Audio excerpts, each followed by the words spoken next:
Most chess players are stuck at the same rating, not because they are bad at chess, but because they are making their moves based on intuition instead of using a thinking system to determine what move to make.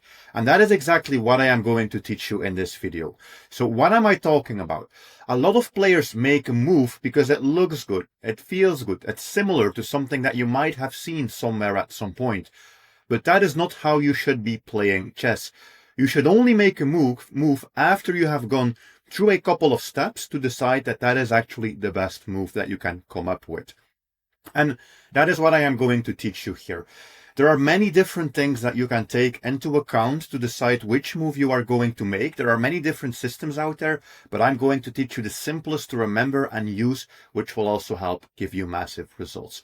The only thing with using a thinking system, a strategy, a structure to come up with good moves is that this is not really useful in the first couple of moves. Like the first couple of moves, we don't have to use a thinking system. We just need to develop our pieces and we need to castle and we need to make sure that we are done with the opening, which is here exactly what I have done. I have put a pawn in the center, protected it with a different pawn. I developed my kingside pieces and I castled. And this is the perfect moment for us to start using a thinking system. Okay. I recommend in general to use a two-part thinking system. Part one is that we first need to look at what the opponent is doing. And then part two is that we are going to come up with a good move for ourselves. If you skip part one, you are going to miss what your opponent is trying to do. And you are going to make lots of mistakes and you can lose very quickly. So how do we do this? Well, I always look at my opponent's last move first. And I try to figure out why did they play this? Well, in this case, it's very simple. It protects the pawn in the center, it opens the bishop, and this is going to help them to castle once they have developed the bishop. I also like to look if my opponent has any checks, captures, or threats, CCT, checks, captures, or threats, that they could do. They don't really have any checks, captures, or threats. Okay, part one is complete. We don't need to worry about what the opponent is doing. Now comes the more complicated part, which is we need to make sure that we find a good move and that we don't blunder anything. So if I were to ask you what move would you play here, try to come up with a move, but you need to have a reason for that move. It cannot just be because it feels or looks good. So how do we determine what is a good move? Well, I like to use the CCTO strategy to come up with good moves, which stands for check, capture, threat, optimize. This is the order in which we need to consider different moves every time it's our turn to make a move. So I look, do I have any checks? No. Captures? Yes. I could play a capture, but I would just be going for a bishop for knight exchange. We don't really benefit from that. And as a general rule, you shouldn't be just trading bishop for knight. That's not a good thing to do, especially if the position might open up later. So that's not going to be a good move. A threat would be a move where you attack something that's unprotected, or you attack a higher value piece with a lower value piece. That's not possible. So we need to optimize. And especially in the beginning of the game, we will need to optimize quite a lot. And this is really what I will be talking about this video, how to optimize, how to come up with middle game strategies. So first of all, the general strategy that you could always go for in any middle game is to try to get your second pawn to the center. So if you start with d4, playing e4, if you start with the e pawn, putting the pawn on e4, for example, trying to push the pawn to d4. So taking that into account, I'm looking, what could I do? I want to push this, but that's not possible right now. So I'm going to see if I can play some moves that will help make this possible. All right. And throughout this game, I won't always be doing it out loud, but I am always looking at their move, considering what they are doing, and then I am doing the CCTO strategy. But a lot of the time, there will be no CCT early in the game. So I'm thinking, can we move this? The answer is no, because they still have two defenders, and we only have one piece that is supporting this. So we need to add more pieces so that we could try to play this e4 push. Okay, my opponent castles. Now again, the question, can I make this push to e4? Well, if we push, they could take. Okay, we would capture back, and we would get a knight to the center of the board. Maybe the opponent could even go one step further and do another capture, and we would get a rook in the middle of the board. Is this good? Is that something that we want to achieve? Yes. In general, you want to try to put your second pawn in the center. It's okay if your opponent trades one of their pawns for yours, because in the end, we are getting more centralized pieces.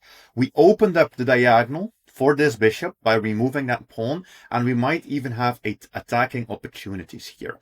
One very important thing that I see so many people do wrong at this point is that they move this pawn, but they forget that the pawn was actually doing something. It was protecting a different pawn as well. So you need to make sure that that's not a problem, which it's not a problem here because we would be able to capture that with the knight. So basically everything is going perfectly. We are able to follow our middle game strategy.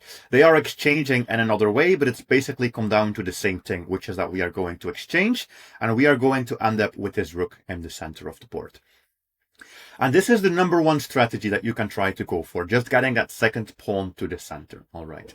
My opponent plays a6, so very clearly we need to do something about this. Whenever we are considering to do a trade, bishop for knight, we have to ask ourselves a very important question. We have to ask ourselves, is this going to be an open position?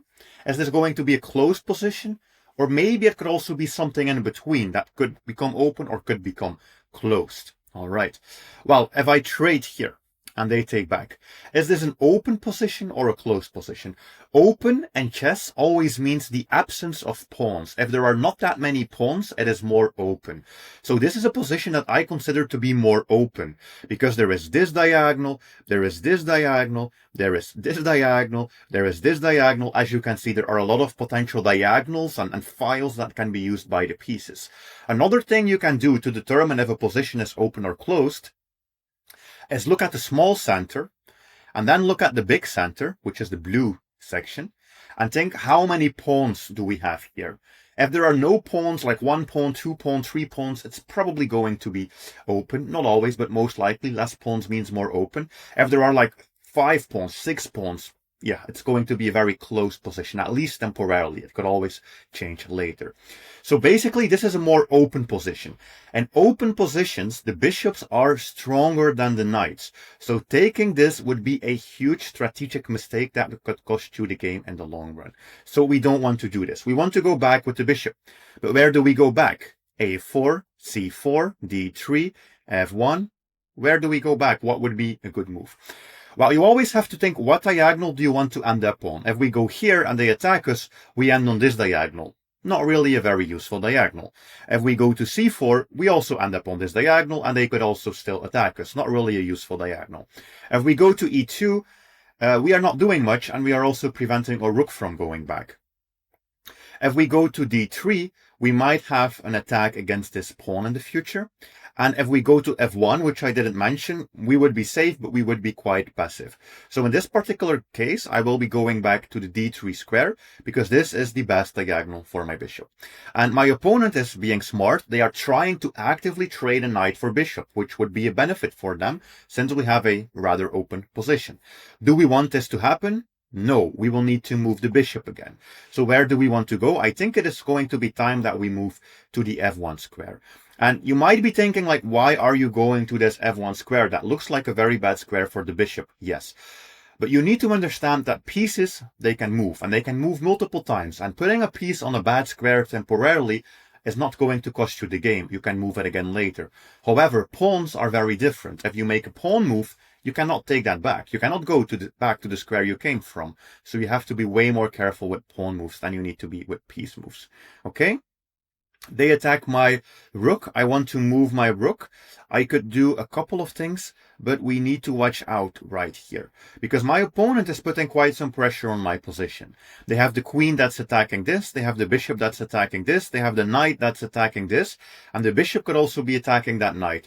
So we need to very carefully select our next move if we don't want to be in any trouble. So if I just go back with the rook thinking that I am safe, I would be in trouble, because they would take my knight, I would take my knight, and then I would be getting forked by the knight. That would not be good. And if I take this with the pawn, yes, then I save that rook, but yeah, doesn't look good. So pretty much I cannot go back here, and it's the same problem if I go here, which means that I will have to go here to the e3 square. Is this a square where I am incredibly happy right now with my rook? No, but as I just said, pieces can move, and that is what we need to do. We need to keep maneuvering our pieces and slowly creating a better position for ourselves. Okay, so we basically had a whole maneuver here, but we could have messed this up big time, so that is what I'm trying to avoid. This entire time, we have to watch out, because at any point, they could capture this knight, and if we capture back with the queen, we would also always be losing that central pawn, which is really not what we want. So that is something we need to solve. We have two ways that we could solve this here. We could protect the central pawn. That's a simple way to solve it. Or we could move the knight. For example, move the knight forwards to e5. Both of these moves would solve the problem. In general, if I have to choose solving something by moving a pawn or solving something by moving a piece, I will always move the piece, because as I have just said, these pieces can move over and over again. We don't really create any problem by moving a piece multiple times. Moving a pawn would fix the pawn on a specific square and it cannot go back anymore. All right. My opponent plays bishop to a4, and I'm actually quite confused. I don't know what they are doing with this. This seems to me like it's not doing anything. Okay. And what I will be trying to do, and this is what I always do in the middle game, is I just want to keep optimizing my pieces, and I want to limit the amount of pawn moves we make, except for central pawns. That is why we were playing with the e pawn and the d pawn. The c pawn I also consider to be a central pawn. So usually I would just be playing with these three pawns. For example, pawn b3, although it's probably not a bad move, it's not a move that I would make, because now we are weakening dark squares, and who knows, we might really be messing up our position by weakening the dark squares.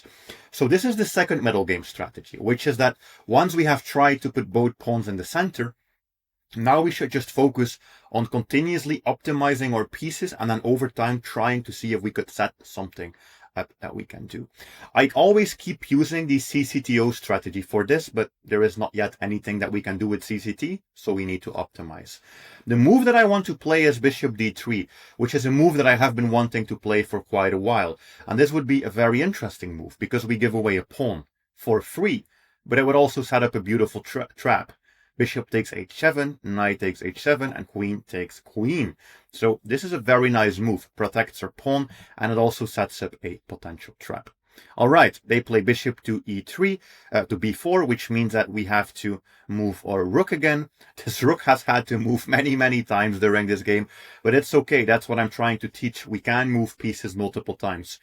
What I am mostly looking at once I have completed putting these two pawns in the center is there any way that I could put some pressure on this pawn? This h7 pawn? That's a very good pawn if you can put pressure on it, because this is the weakest pawn in their position. If we can get rid of that knight, then it's only the king that's looking at it. So that is what I am looking into, especially in these types of positions. So I'm going to play rook e3, because maybe I could play rook h3, or I could play rook to g3, and I could put some pressure here on my opponent, or even rook to f3. Really, like, all of these moves would be good. This is what they call a rook lift maneuver, where we are actively going to be using a rook as one of our attacking pieces. All right, so everything is going great. I do know that this pawn has been hanging this entire time, but that doesn't matter, because we always have that tactic with the bishop sacrifice. So what should we do here? I'm looking into potentially playing rook to h3, because I also want to be getting my bishop into the game eventually. I could also play rook to g3, attack this pawn, and then if they make whatever move, I could play bishop to h6, which would also be setting up a very nice tactic. And I think that's actually the tactic that I'll try to see if I can go for it. Putting the rook here and then seeing if I could play that bishop to h6. My opponent is being smart. They try to move the king because that unpins the pawn, and now they basically solved this problem. But throughout this entire game, I'm just looking to see if I can optimize the pieces. We do have to watch out right here, because they just moved the king, and the fact that they moved the king means that if we do just continue with our plan, this time we could be losing that pawn here on d4. So we need to be careful with this. This pawn on d4 might drop. I would like to protect this by playing c3, but that would be horrible since I would be losing my queen. So we have to make a decision. We can either play bishop to e3 and protect the pawn this way, or we play this pawn move trying to attack the bishop. But as I have said before, pawn moves are dangerous moves, because you always create weaknesses. And I think there would even be some tricks here where they can take with the queen and then suddenly everything is hanging at the same time. So let me just play the boring move, the save move, and I'm going to play my bishop here to the e3 square. Okay, they play bishop to d6, they attack my knight. I'm always looking, does that matter? Not really, this is protected, fine. Okay, so how can we continue? How can we keep adding pressure to this position? So what we want to do is we want to add attackers against this pawn, and we also want to remove defenders from this pawn, which would be the knight.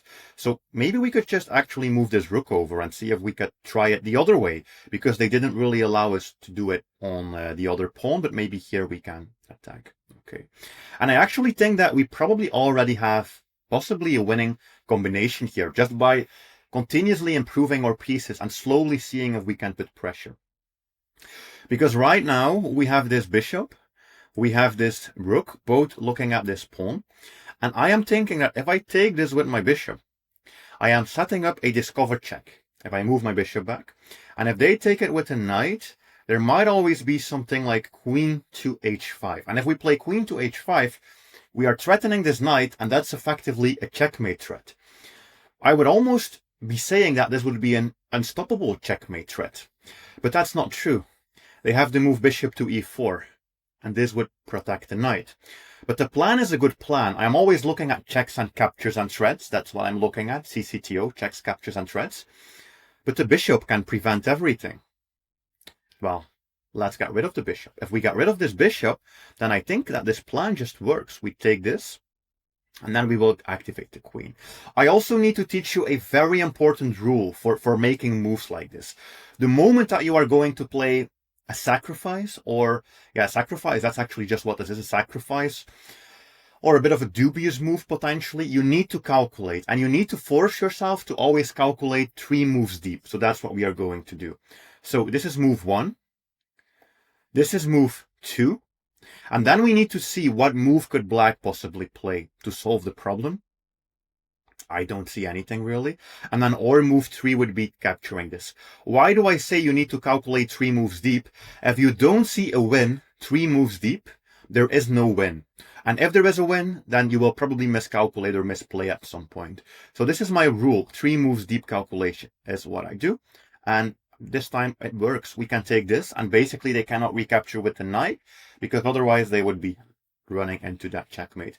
So this is a very nice example of how we can slowly build up pressure and attack the opponent without taking any risk. We were safe at any point. They are smart. They don't take, so we don't have a checkmate.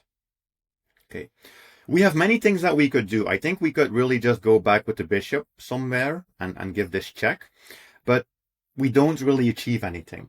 The actual problem is that I would like to get my queen here and then just set up a checkmate, but this annoying knight is always there. So why don't we just play bishop to g5? This attacks the knight, and then we will have a winning position. This time I didn't really mention the fact that we were going to lose a pawn here, but it also really doesn't matter because it's just a pawn, and we have a crushing checkmate attack that we are going to execute there. All right, so we can take the knight, which is the most important defender. Right, and my opponent is even doing an in-between sacrifice. I'm not sure what they are trying to do. Let's just take this with the rook. All right, and we basically have a winning position right here, because we can move back this bishop with a discovery check, and then eventually there is going to be a checkmate. I think I can move the bishop here with a check. Very nice. Look at this. Both bishops are hanging at the same time. This is incredible. And now we have a simple checkmate that you can find using the CCTO. If you want to pause, see if you can find it. There is rook h8, queen h5, and then of course queen h7 is going to be checkmate. So please try out this strategy for yourself. Follow the steps as I explained them to you, and come back to this video to leave a comment and let me know how it went.